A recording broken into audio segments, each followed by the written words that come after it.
আসসালামু আলাইকুম বন্ধুরা, আপনারা যারা কবুতর পুষতে চাচ্ছেন বেলকনিতে, তারা অবশ্য আমার মতো কবুতর পুষতে পারেন বেলকনিতে।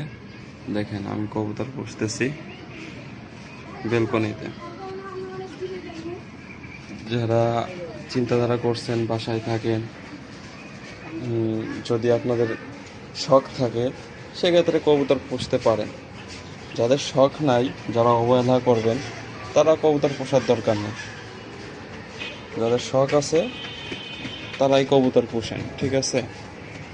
যেমন আমার শখ আছে, আমার এই জন্যই আমি কবুতর পুষতেছি। এই যে আমার কবুতর দুইটা দেখতে পাচ্ছেন, আমি এই দুইটা কবুতর কিনেছিলাম দোকান থেকে। কপাল ভালো, দোকান থেকে কবুতর কিনলে অতটা ভালো হয় না, কিন্তু আমার কপাল ভালো। যাই হোক, একটু সমস্যা ছিল, তারপরেও আমি ওষুধ টষুধ খাইয়ে ঠিক করে ফেলেছি, ঠিক আছে?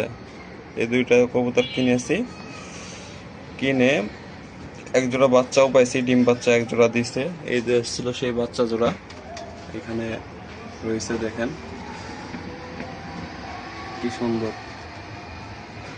দেখতেই পাচ্ছেন। এই হচ্ছিল আমার বাচ্চা জোড়া, ওইখান থেকে হয়েছে, ওই কবুতরের থেকে।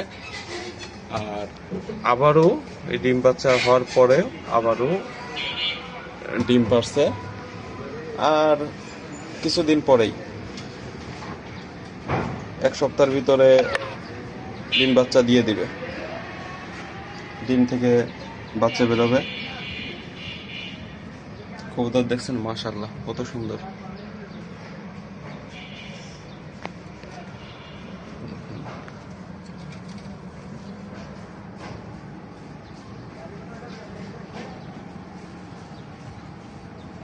কি রাগী দেখছেন, মাশাআল্লাহ মাশাআল্লাহ।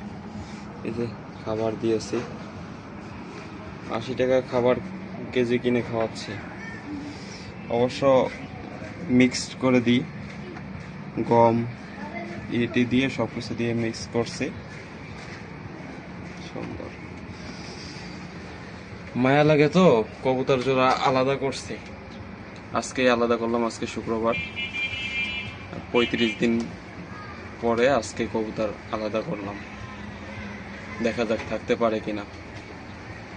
মানে এতদিন মা বাবার সাথেই ছিল, এই জোড়াও 4টা কবুতর এক জায়গায় ছিল, আজকে আলাদা করছি। দেখেন